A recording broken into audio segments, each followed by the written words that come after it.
Oi, pessoal! Que SAP Now espetacular! Poder trazer tantas histórias inspiradoras nos deixam cheios de orgulho. Especialmente em tempos como o que estamos passando, é muito importante para a SAP poder falar de todos os aspectos que tocam as nossas vidas. E a convidada de hoje tem tudo a ver com isso. Ela é autora de 15 livros, colunista, cofundadora do site de notícias The Huffington Post e fundadora do Thrive Global, uma empresa criada para usar tecnologia em prol da mudança de comportamentos nas pessoas. I'm switching to English now to give a warm virtual welcome to our special guest, Arianna Huffington. Welcome, Arianna. It's our pleasure to have you here with us, Arianna, on this very important conversation. And before we really move, I know that you brought some very insightful ideas for our audience today. Can you share with us? The stage is yours, Arianna.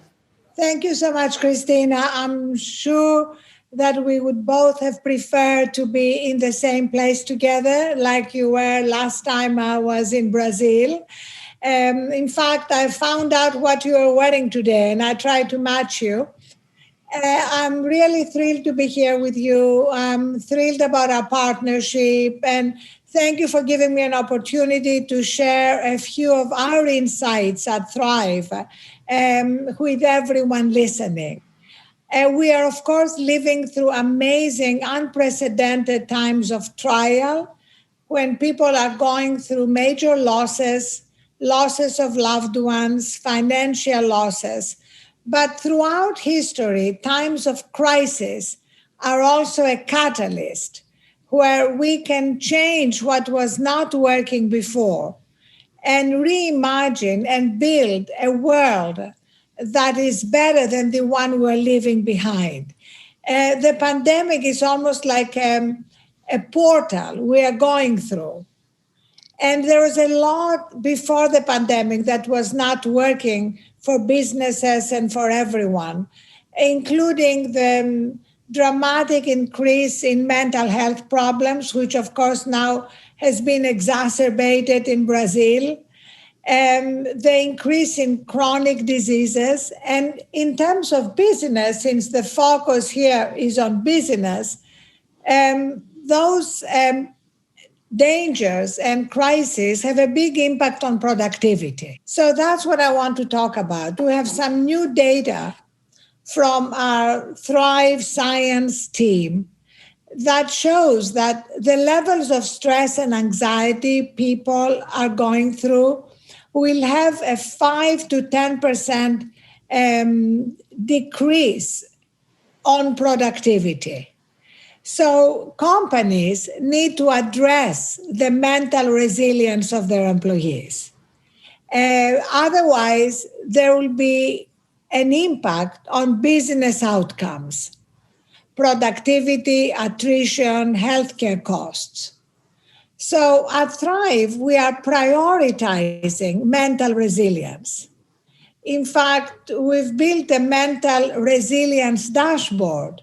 You know how companies have a dashboard for everything, sales, payroll, but we don't have a dashboard for human capital.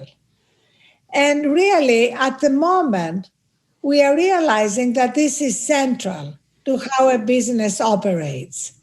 And the Thrive Resilience Dashboard gives you 2 scores, the mental resilience score of your employees and the risk of burnout score.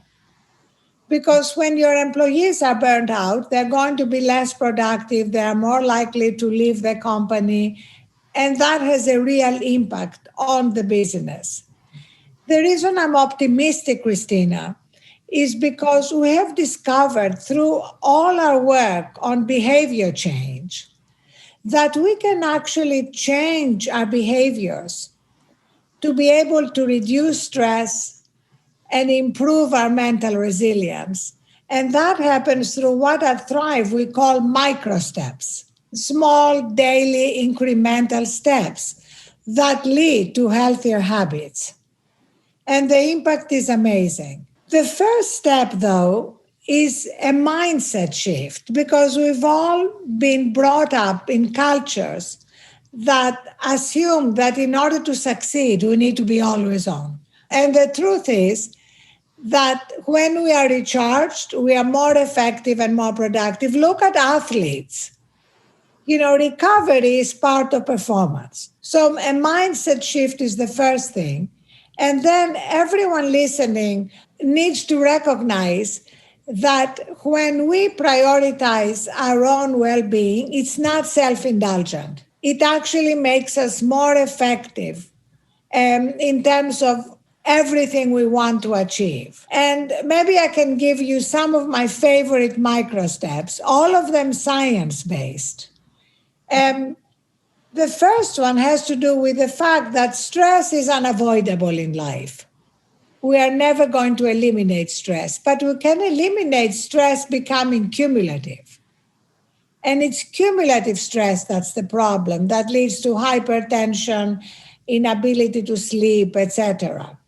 So 60 seconds during the day, a few breaks here and there, to breathe deeply, to remember what we are grateful for, is like key to changing the way we approach our lives and our work. And of course, right now we have mothers and fathers working from home, if they are lucky, which is, not something everybody can do. Many people, many essential workers have to be out there taking more risks in terms of their own health. If they're lucky and working from home, they still have to manage being teachers and workers and parents all at once. And so we've launched a whole program called Working Families to help people structure their home lives and their work lives. We can't just let it happen. We have to bring a certain rigor to it, and especially to help women who at the moment carry more of the mental load of managing work, children, families, everything all at once. So let me just end by saying that it's obviously a tremendous crisis we're going through, but also an opportunity to learn how to connect with a deeper part of ourselves, that part where our wisdom, our strength, our resilience lie. And from that part, be much more effective at everything we're doing and actually end up living our lives less breathlessly and frenetically than we've been living them for decades now. And that's really what every spiritual tradition around the world tells us to do. And this is the moment to actually make it happen. I call it being in the eye of the hurricane.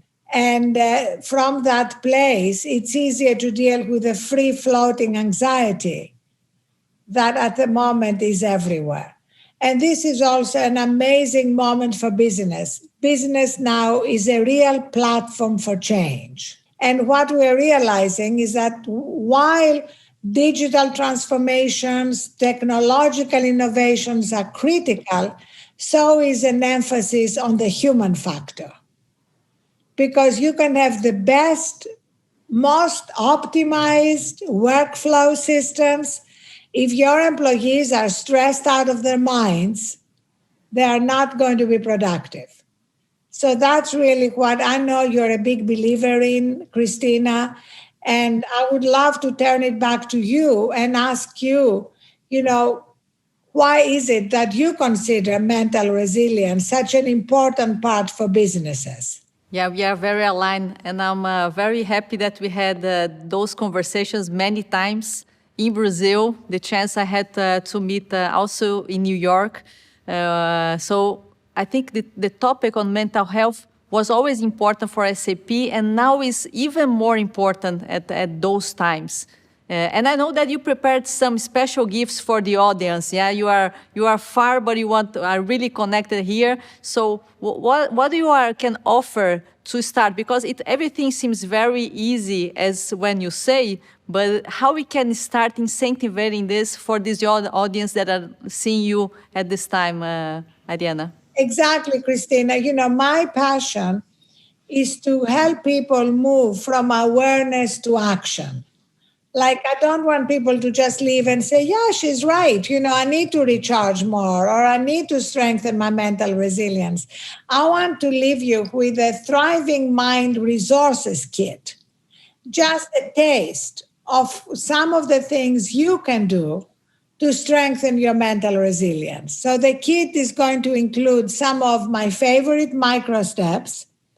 It's going to include a taste of our Thriving Mind workshop and course that we developed in partnership with Stanford to help you identify your stress triggers. Like, everybody has a different stress trigger. And Stanford has identified 8, actually. And when we know what ours is, it's easier to use tools and techniques to deal with it. So it's more of a personalized kit. And also copies in English for those who are happy in English of my 2 books on the subject. One is called Thrive, and it's the philosophical foundation of my company. And the other is The Sleep Revolution, because sleep is fundamental to our health and to our mental health. And right now, unfortunately, for many people, sleep is hard to come by because the accumulated stress and anxiety and fear makes it harder to just say goodbye to the day, surrender to sleep, and fully recharge. But we're giving you a lot of little micro steps in the kit that can help you do that and wake up more recharged in the morning. Yes, I had the access to understand a little bit more on your Thrive approach 2 years ago, and it really changed my mind. Also, in terms of the sleep, so the monitoring my sleep, so it's the first thing I see in the morning, so I can see how my day is going to look like, or what are the things that are leading me to sleep better or do something differently. So I really appreciate, because I'm practicing this for 2 years now with the app, so it's been amazing how we can make progress and see the evolution. It's really amazing. And probably you can also bring us some topic that is very important, how we can identify in our brains if we are being affected by negative stress. Yeah, I think we are now, you mentioned some of the topics that are overwhelming our lives, but how we can identify those triggers? So negative bias in the assessment that's in the kit, negative bias is one of the stress triggers. Negative bias means when we look at the future and imagine the worst. Now, the truth is that nobody knows. We don't really know what the future will bring. We're living in times of unprecedented uncertainty. But as I tell my daughters, you don't know, so don't lose in your own fantasies. Make them good. And I have a little saying on my desk, Cristina, that's from Montaigne, the French philosopher, who said, there were many terrible things in my life, but most of them never happened. So, very often we imagine the worst. Another stress trigger that is particularly prevalent among perfectionist women like you, Cristina, and me, is rumination. It's like when we judge ourselves. I call it the obnoxious roommate living in my head that basically magnifies every mistake and doubts us, and that is very draining. So that's also something that we give you tools and techniques to deal with. And one scientifically proven tool actually is to schedule worry time. Instead of constantly worrying and judging yourself, just schedule, 10 minutes on Friday afternoon and we'll write it all down. So leave me alone now. So, there are a lot of small little tools and techniques that protect our energy and mean we can function much more effectively. And especially for a lot of leaders and managers listening here, it's important to realize that we can't be a firefighter. we can't always be putting out fires and treating everything with the same degree of urgency. Not everything is urgent. We need to prioritize relentlessly and be comfortable with the incompletions at the end of the day. Yeah, you know that what's interesting because most of the tips that you are giving, we practice, but on the business spectrum, right? We prioritize the activities or we prioritize some meetings or webinars, but it's difficult to see this on our personal life. It seems strange that we don't really take time sometimes just to put things into the perspective. Having the 60 seconds to breathe seems very obvious, but sometimes we don't put this inside our agenda. Yeah, so probably my question goes, how we can better understand ourselves to really start taking actions. Yeah, what can I do? Sometimes it's really difficult to build this bridge between the brain stress and the mental resilience. So how can we start on that journey, if we will? So, Cristina, you're absolutely right. And the reason is that really since the Industrial Revolution, all around the world, we started revering machines and later software. And the goal is obviously to minimize downtime, the goal for software, right? But the human operating system is different. So we need to recognize that for the human operating system, downtime, time to recharge, is not a bug. And that's why in our Thrive app, the first journey is divided into 4 journeys. The first journey is called recharge. And it's about how do we get the sleep we need, both for our brain and for our body. And then the 60-second reset breaks. When we are stressed in between Zoom meetings, can we take 60 seconds? That's not a long time. But that's all it takes for the cortisol stress hormone to leave our body and for us to be able to reset. In fact, in the app, we ask users to put together things that give them joy. It could be pictures of your kids, your pets, a favorite song, a favorite quote. My reset has one of my favorite quotes from Rumi: live life as though everything is rigged in your favor. And then putting it all together and playing it anytime we're feeling stressed. So that's a key journey, but we are all interconnected. So the second journey is fuel. What do we eat? How much do we move? Small, incremental, better choices every day, not big New Year resolutions we're going to break. The third journey is connecting with that center in ourselves and connecting with others through empathy.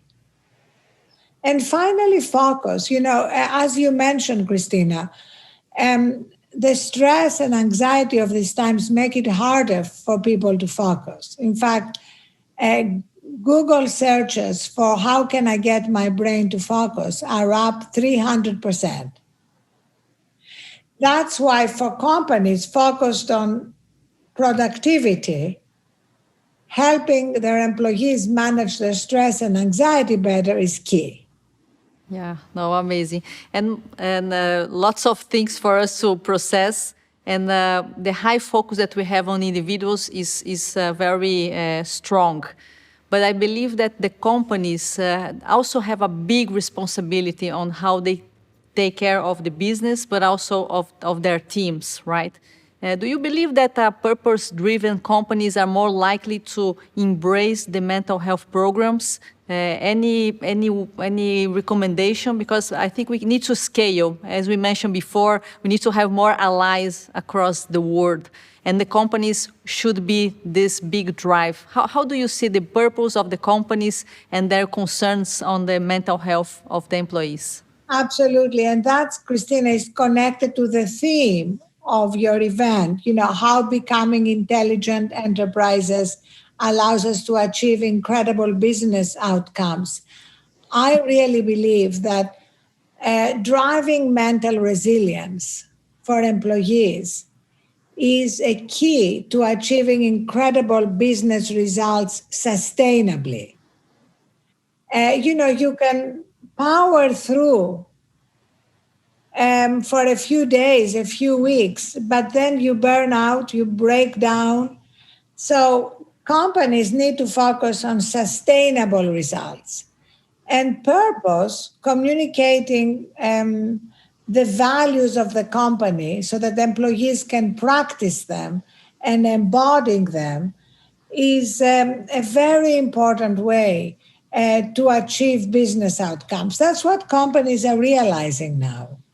That how their employees show up at work affects the business. The two things are not disconnected the way we've thought they were for so long. And the companies that recognize that first will have a huge competitive advantage. No, totally agree. I think at the end of the day, they are all connected. We are talking about technology, but the people is in the middle, is on the center of those results, of the business results. But most of the companies that we see and we talk about that, they are looking for results. How do we measure that? How do we measure the impact of those programs inside the company? Do you think this is possible to have a connection between the focus on mental health and the real results as we have on any other business activity, other business outcomes? Not only is it possible, I think it's essential. If we don't demonstrate the ROI, the return on investment, we won't be able to make sure that these programs spread and scale, as you said. They're going to remain, warm and fuzzy programs here and there. We need to move them from kind of nice to have benefits to essential, imperative. And I know we are doing that with you. We're doing that with many multinational companies like Walmart, Accenture, and we are able to track the outcomes. Literally, working, for example, with Walmart retail employees, we can see the ones who are practicing these better choices have better sales per square foot. You can look at attrition numbers. You can look at presenteeism, absenteeism, healthcare costs, both direct and indirect. I'm passionate about having everything be data-driven. Because if it's not data-driven, it won't scale. No, totally. And in the world of data, this is super important because then you can measure and becomes part of the culture of the company and you can scale. And do you think it's different to gain scale when you're talking to a small business group or a company of 500 people to 50,000 people? So do you see difference when you run a program like that on a big scale? No, actually, what's wonderful, and that's why when I launched Thrive, I wanted to focus on product, the way SAP is focused on product, because we also do workshops, as you know. We do one-on-one coaching, and these are fantastic, but you can't scale with that. Mm-hmm. The only thing that scales is a tech product. But the paradox here, the irony, is that it's a tech product that augments our humanity. But because it's a tech product, you can offer it to a company with 50 people, or we launched it a few months ago at Accenture for 500,000 people in 8 languages. And for me, scaling is the key. If you can't scale, you can't have the impact you need to have. While we're talking about technology and scaling, I also want to stress that the other key is touching people's hearts and imagination. I don't think we can change behavior simply through nudges. We also need to inspire people. And that's why we collect stories of success. So, Cristina, I always ask you to write about your experiences because people need to be inspired by others. And storytelling here is essential. People need to read what are their peers doing? what are leaders doing that improve their own well-being, mental resilience, and productivity, and that inspires them, motivates them to also try. No, totally agree. I think storytelling is very important. And again, this is very common for our business and our reference in terms of stories. But more and more, I think the companies are becoming more human and sharing those topics, also being vulnerable and showing that that you care about what's happening is very, very important. And especially now that we are starting to prepare to return. Of course, each country in a different momentum, but in a way, part of what we do in the office will move to home, and the teams are getting ready to return to office, and probably how to balance that. And one question that I had also during the day with some of our key leaders here in Brazil, what's the legacy? How we are going to take the best of both worlds, coming back, the home office, and then combining that, this connection, this social connection. How do you see that this will impact, and how we can take the best of these both structures? So I think what's going to help us is encouraging people to express themselves, to speak up. One of the values that we teach in our work with companies is what we call compassionate directness. A lot of people have a hard time being direct, and as a result, they sit on their resentments, they sit on their fears, and when something is expressed, we can solve the problem. If it's not expressed, it's much harder. So we think that's essential. So is flexibility. As you implied, Cristina, even when offices open again, I think there's going to be more flexibility around remote work. So that's going to be this hybrid future that we are going to inhabit. But what is key is for people to be able to express what their needs are, how they can do their most important work, their best work. And so we've launched this program that we call the re-entry interview. So we have something called the entry interview. When you hire somebody, we recommend a conversation with their manager where they can ask them questions, not just about work, but, for example, what's important to you in your life? And you'd be surprised how many things people never express. I mean, in one of our interviews, someone said, I would like to take my daughter to school at 7 a.m. It's not a big deal to make sure that you know that at 7 a.m, this particular employee takes their daughter to school. There may be an exception. Nobody cares about exceptions. It's what you have to do chronically. So now we recommend the re-entry interview so that you can find out, do you have children who can't go to school? Do you have a husband who's lost their job or a wife who's lost their job? That way, you're not going to be able to solve everybody's problems, but just creating a space where they can express them. Makes them feel, heard, valued, and therefore much more committed to their work and to being productive and achieving results. Wow, yeah, this is a great idea. I think we experimented so many different things during this time. Even for us that we are very flexible and we have home office policies across the world, but we changed the way we behave. So I think it's a good reflection for everybody to see what's going to be left in favor of all the teams, or for ourselves to be much better prepared and better structure on this journey for mental health. So appreciate this is a very, very important tip.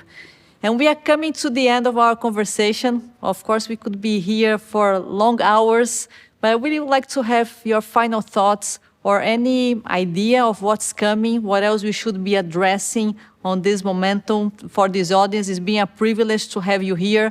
So any final consideration for us on this continuity on our journey, Arianna? Thank you, Cristina. It's a privilege to partner with you and to talk with you here. And I want to end on an optimistic note, without in any way minimizing how incredibly hard these times are for millions of people. The reason I'm optimistic is because I feel that even before the pandemic, there was a lot wrong with the way we're working and living.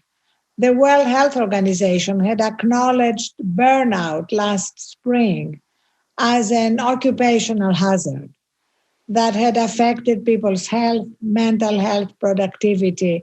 So we now have an opportunity to reimagine the way we work and live so that we can connect with what is most essential in ourselves, in the connections with those around us, and in our work.